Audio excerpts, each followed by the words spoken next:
Registrar Charles L. Norman. Charlie Norman took office as Ohio's 31st Registrar of Motor Vehicles on January 28, 2019. Prior to his appointment, Registrar Norman had an extensive career in government that included serving as city councilman and treasurer for the city of Cheviot, chief of staff for Hamilton County Commissioner Pat DeWine, and Southwest Regional Director for the Ohio Attorney General's Office. Immediately preceding his appointment as registrar, he served as an election administrator overseeing operations for the Hamilton County Board of Elections. As Ohio's Registrar of Motor Vehicles, Registrar Norman is focused on utilizing technology to improve the customer experience and embracing innovation to drive institutional change. Registrar Norman attended Salmon P. Chase College of Law and has a Bachelor of Science degree in history from the University of Cincinnati. He lives in Columbus with his wife Asia and 2 children.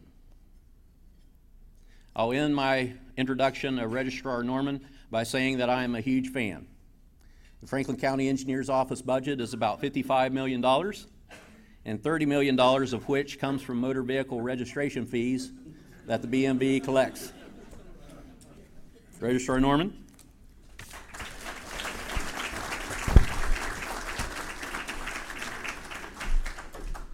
Good afternoon. So, when I got here, Scott asked me if I had any visual components of my speech, and I remembered that probably about a month ago I asked Danny, my admin, to send over a headshot and updated bio, but I told her, take some time and make sure you find a good picture. So she's either, I'm disheartened because she either didn't listen or is still looking for a good picture of me. But good afternoon. It's great to be here with you today. My name's Charlie Norman. I'm serving as Ohio's 31st Registrar of Motor Vehicles. I'm really honored to be with you here. I know he's traveling and not here, but I also wanted to thank former Registrar Mike Rankin for helping to facilitate this invitation. I want to share some updates on some things going on at the BMV. And I'm really interested to hear from you if you guys have any questions. But first, I thought I'd tell you just a little bit about myself. I grew up in western Hamilton County in the suburbs of Cincinnati. Graduated from the University of Cincinnati with a degree in history. And when I was 22 years old, I ran for a city council seat in a little city in western Hamilton County. And it was one of those sacrificial lamb type races where I really had no business winning, but no one told me, so I beat a 6-term incumbent, becoming at the time the youngest elected official in Hamilton County. I served on city council and later as city treasurer for 12 years, and really gave me an appreciation for the challenges faced by small business owners in our state. When you're serving as an elected official in a local capacity in a small city, your constituents are your neighbors, your friends, your fellow church members, so you hear from people often in very frank terms about how government's decisions impact businesses and individuals' ability to make a living. And it's something all through my career I've tried to remember. In 2006, I went to work for then County Commissioner Pat DeWine as his chief of staff, and later worked in the Hamilton County Court of Common Pleas before leaving to serve then Attorney General Mike DeWine as the AG's Southwest Ohio Regional Director. At the AG's office, I directed public affairs in a 10-county area of Southwest Ohio, and really enjoyed the daily interaction I got to have with elected officials, law enforcement, business and community leaders. But my wife and I had a new baby, and duty called closer to home. So I accepted an appointment with the Hamilton County Board of Elections, where I served as an election administrator in charge of operations. I oversaw 12 elections at the BOE over the course of about 5 years, including a presidential in 2016, which was a wild time, and also 2 gubernatorials, the last of which brought me to where I am today. So sometime back in early January, I received a phone call from Governor-elect DeWine. I was in the shower And my wife came in, it was early, and she said, "Your phone's ringing." And I said, "Okay, well, I don't, what do you want me to do about it?" And she said, "Well, it's Mike DeWine." So I got out of the shower, took my call from the governor-elect, dripping wet and in some state of undress. Instead of going to work that morning, I found myself driving up to London, Ohio for a meeting, trying to wrap my brain around this idea of leading the Ohio Bureau of Motor Vehicles. Needless to say, I didn't have any experience at the BMV besides as a customer. But I was really intrigued with the opportunity because there are very few state agencies that have more of a daily touch with more Ohioans than the BMV. So within 2 weeks, I had moved from Cincinnati to Columbus, and when sworn in by Governor DeWine in January, I became the state's youngest motor vehicle registrar. My wife Asia and our youngest son Henry moved up to join me back in May. And my oldest is Calvin, is a sophomore at University of Cincinnati, and he's in the National Guard. And he's had enough of me, so he stayed down in Cincinnati. But I continue to be really honored that the governor had the confidence in me to take on this task, and it's really an interesting job. I'm really looking forward to sharing some stuff with you guys about the BMV today. So I want to talk, enough of my boring life. Let's talk about something like really interesting, a topic that'll really get you going on a Monday morning, get you through the rest of the week. The Bureau of Motor Vehicles. So what's more exciting than the BMV, right? The Ohio BMV has overseen licensing and registration in the state of Ohio since 1908. In that first year, there were 10,469 registered motor vehicles statewide. Today, we have around 12 million. Additionally, the BMV has evolved to provide a multitude of services that sort of surround motor vehicle administration, so things like driver examination, distributing permissive tax revenue, which some people love, licensing automobile dealers, and a million things in between. And because we have such a broad, everyday, daily reach to so many Ohioans, we really get tasked to carry out a number of things that are sort of outside of our traditional mission. So things like voter registration, organ donation, and collecting contributions for state-approved charities. To achieve all this, we employ about 650 people. In addition, we contract with 186 deputy registrars throughout the state, who have another 1,400 employees. So these are your folks at your local office when you go in to get a driver's license or renew your registration. They're independent small businessmen and women. I think that's an important distinction to make, and it's something a lot of people don't understand. I certainly didn't. There's this misconception that those people in your local office are state employees, and they're not. Those small businessmen and women competitively bid for the right to provide this service in a predetermined geographic area. It's an interesting relationship and really a good example of a public-private partnership that allows us to provide a service in every corner of the state that, frankly, economically, we would not be able to provide on our own. We're always looking for ways to improve that service delivery model. But while imperfect, it saves the state around $60 million a year. And these folks process over 16 million over-the-counter transactions every year, often under some extremely trying circumstances. We have a lot of exciting things going on at the BMV these days. For starters, we've completely revamped our BMV telecoms unit. So when I came to the BMV back in January, the average telephone wait time, if you called in with a question about driver's license or registration, was 25 minutes. We handle about 1.5 million calls a year in that publicly facing telecoms unit, so the volume of calls is truly staggering. I can tell you we have a governor who is intensely interested in state agencies providing good customer service, and that 25-minute number just didn't cut it with him. So we made addressing this our top priority with the knowledge that just running out and hiring a bunch of new operators to man the phones wasn't an option, at least not an option our budget would allow. So we got together and put our heads together and tried to work a path forward. We started by rearranging our call tree, changing our messaging prompts, and making sure people knew that there were sometimes online services that they can complete on their own without waiting for an operator. We also shifted around personnel to better cover busy times and pinch points and address our high volume calls. And minute by minute, that 25 number began to drop. Finally, we took advantage of some available technology and instituted an interactive voice recognition system to get people to who they needed to talk to faster, and in some cases, to get them to the service they need without ever talking to an operator. I get a report on this every week, and last week, the average BMV phone time, if you call with that same driver's license or registration question, was 3 minutes and 9 seconds.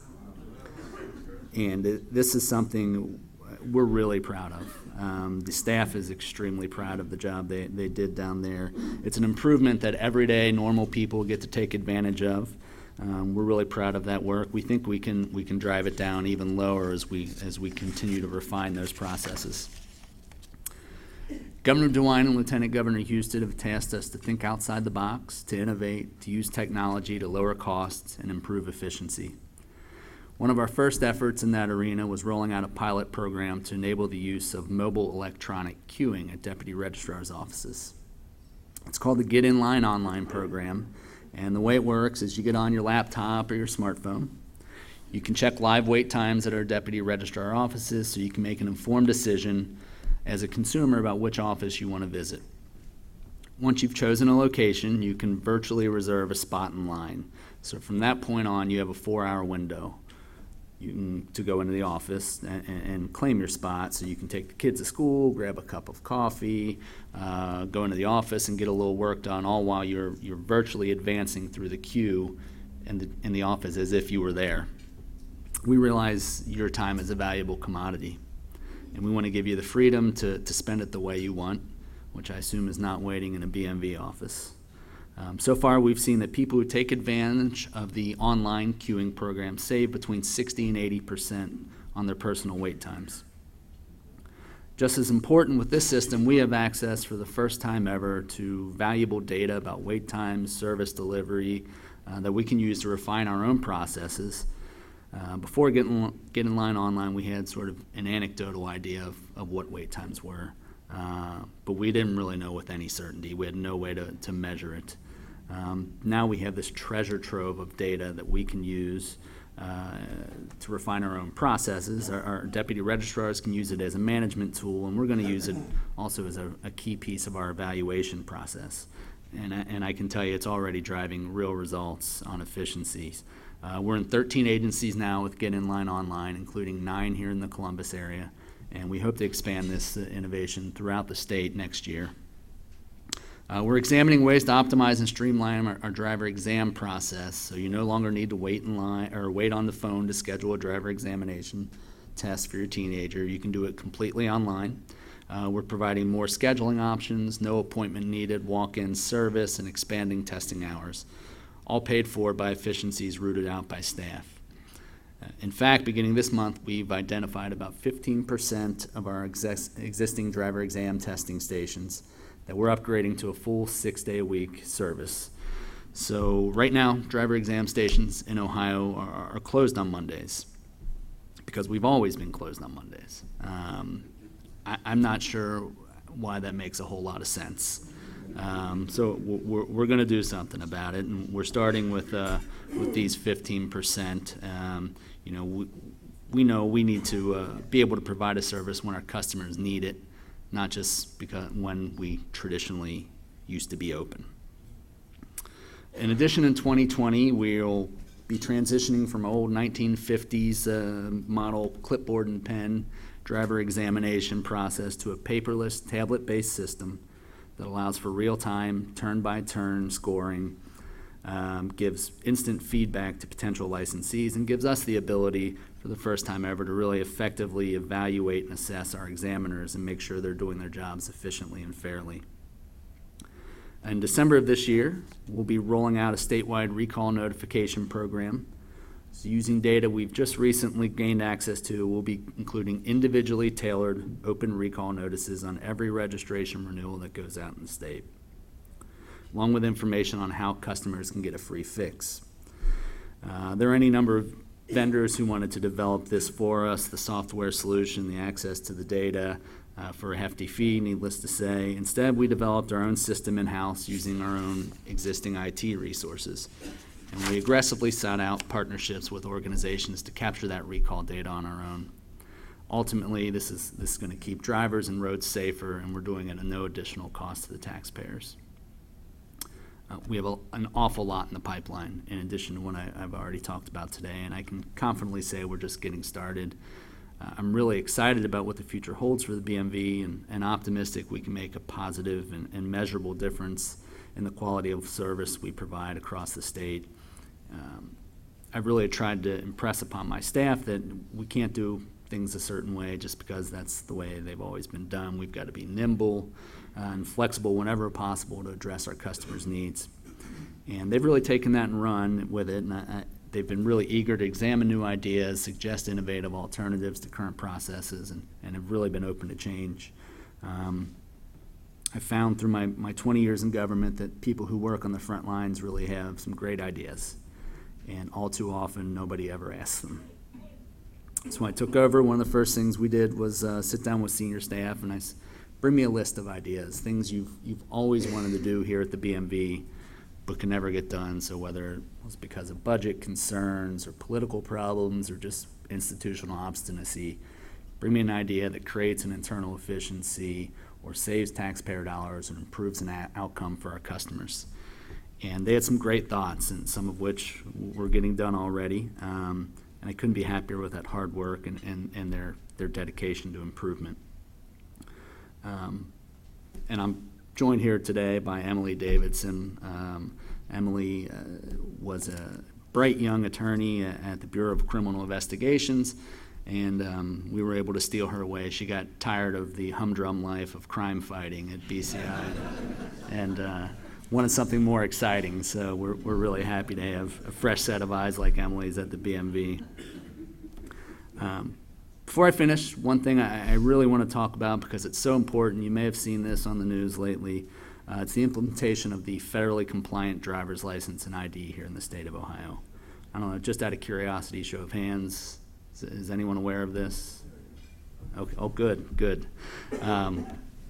So in 2005, Congress passed the REAL ID Act, which, among other things, created a nationwide standard for states for the issuance and productions of driver's licenses and IDs. This was a bipartisan measure that grew out of the 9/11 Commission recommendations when it was discovered that the hijackers had any number of fraudulently obtained driver's licenses in their possessions. So in an effort to improve our own security and identity protection standards, and to get ahead of the federal deadline for compliance, the Ohio BMV started offering federally compliant driver's licenses and ID cards in July of 2018. So federally, you might hear me say Real ID, federally compliant. These are sort of interchangeable terms. So what's changed? Well, you'll still go to your deputy registrar's office for a card renewal. You still have the option to choose a standard license. The main difference is that the Department of Homeland Security requires additional documentation to prove identity for a Real ID card. And the new cards are not issued at the point of sale over the counter anymore. They're produced off-site at a secure facility, which allows us to really provide a much more secure and harder to duplicate credential. If you're wondering why you're just hearing about it now and why you might need the new license, the federal government has set an October 1st, 2020 deadline for states and their drivers to become compliant. So once that deadline hits, October 1st, 2020, so we're just shy of under a year now, you'll need that new ID to travel domestically on an airplane, to get into a secure federal building, or to enter a military base. You still retain the option to get the old ID. It's still good to prove your identity for things like driving or buying alcohol or voting. It will not, however, be accepted for the federally regulated tasks I just mentioned. I should note we chose to make the fee for a compliant license same as a standard license, even though issuing a compliant license is a much more labor-intensive process. Transaction times, we know, partially through Get In Line Online, we know that transaction times for a compliant license is up to 3 times longer than as the old standard licensure, and a lot of that has to do with the documentation. Some states, like our neighbor Pennsylvania, charge double for a compliant ID. That said, we didn't want cost to be a barrier to people getting the credentials they need to work, travel, and do business in our state. I mentioned there's increased documentation, and the Department of Homeland Security basically says you have to prove 5 elements. So your full legal name, your date of birth, your social security, your proof of Ohio residence, your citizenship. And to prove these elements, you need to bring with you to the deputy registrar some additional documents. And these are documents that, while you may not carry them with you, you have some access to usually. So things like birth certificates, mortgage statements, passports, utility bills, W-2s, social security cards, your current Ohio driver's license, bank statements, paycheck stubs. And also, if you've had a name change, you need to be able to document that. So essentially, you have to show the change from your name on your birth certificate to your current name. So that may require bringing a marriage license or a divorce decree or a court order to show that name change. So what I would strongly recommend folks do is go to our website, bmv.ohio.gov. Once there, just follow the prompts for the new driver's license ID, and you'll find an interactive checklist that makes sure you have all the documents you need before you go into the office. We certainly don't want you to go in, get through the line, and then find out you didn't have what you need. It's a really handy tool. You may find that some of the documents you have meet multiple requirements. So if you have a passport, you're really in pretty good shape, because your passport will prove your legal name, prove your date of birth, prove your citizenship. And you may have to collect fewer documents than you thought. I should add, by the way, if you have a passport, you technically do not need a compliant license, so your passport will be able to get you onto an airplane domestically after October 1st, 2020. But a lot of people, for instance, I went and got my Real ID. I just don't want to lug my passport around. It's a convenience thing for me. As I said, you can still get a standard ID. But I really encourage you to, if you think you might need one, to get a compliant ID and do it soon, renew early. Don't wait until September or October of 2020. Lots of states are anticipating rushes as we approach that deadline, and there's some real concerns nationwide about capacity. Only about 27% of eligible Americans have a Real ID so far. In Ohio, we're at about that 27% mark ourselves, even though on a week-to-week basis we're running about 60-40 right now. So that number's creeping up. Some states have compliance numbers in the single digits. I think I saw Minnesota was at 7%. Others are just getting started, and they're experiencing some significant growing pains. So please, I encourage you to renew early, go to the website, make sure you have what you need, so you can hopefully avoid those deadline lines and save yourself some time. We've ramped up our outreach efforts on Real ID as well. We're really working hard to get the word out about this important change, and we know we have a lot of work left to do. So if you have groups that you would like to speak to, newsletters, other avenues of communications to reach your stakeholders, we'd certainly welcome any opportunity to partner in this effort. In closing, we got an awful lot on our plate, but we're going to strive every day to make your experience with the BMV more convenient, more efficient, more cost-effective. When I think of what success for government ought to look like, it's rarely this huge, monumental, single achievement or arriving perfectly at a desired outcome. It's more an institution-wide commitment to a continuous improvement. We want to get better every day. That's our goal. We're committed from top to bottom to a sustained and ongoing effort to better meet our customers' needs. Thank you. I appreciate your time, your gracious offer to speak today. I'm happy to take questions if anyone has them. Yes? Tell me more about the independence of the deputy registrar. Is it an independent business person? Right. So the contracts they're generally 5-year contracts. So, for instance, I think in December we have close to 100 contracts coming up. Those can be publicly bid. So they submit they respond to an RFP, and they bid that process. We grade them and choose the best option. You grade them from the point of view of customer satisfaction? Well, yeah. That's one of the things. So for our current deputies, sure. So we have field staff whose job it is to go out and review the jobs that the current deputies are doing. And so they are evaluated based on the quality of the product, the customer service, how fast they move people through lines. So that is reflected in their scoring for the RFPs. Yes, sir. Sir, is the passport card, do you know if the card is as good as the passport? Do you know that, Emily? I don't believe it is, but I'll check real quick. Okay. Emily will check real quick. Thank you. Yes, sir. I apologize for walking in late on your remarks. I spent the last couple of hours at one of your centers. Oh, by the way, thank you for your public service. So I was there this morning. I signed in. I get a nice text. Your wait's 21 minutes. And about 40 minutes in, this woman says, "I'll just check documents for the compliant real driver's license." So I go up to his question about whether one works versus the other. I've used a Social Security stub for decades. I learned this morning that a Social Security stub from Social Security office is not the same thing as a card. The good news is I drove home, came back, it was a 22-minute round trip. I hadn't lost my place in line. And then I finally did get the real driver's license. So if that's October 7th, mid-morning, which I thought was going to be an off time, I would, everyone here doesn't have it, don't wait any longer. And there is probably no slow time. I just didn't know you could sign on online to get in line. Yeah, and it's a handy tool if you take advantage of it, and we hope to get it everywhere in the state. Unfortunately, we don't really have any discretion in what documents Homeland Security will allow us to accept for these things, and I know it's a different process than it's been in the past, and so that's why we're really out trying to increase our outreach efforts in that. So, yes, sir. What are you guys doing to protect against hacking? Obviously, you guys have a federal database or a state database with a lot of information in it. Sure. We have the BMV has a ton of data, of course.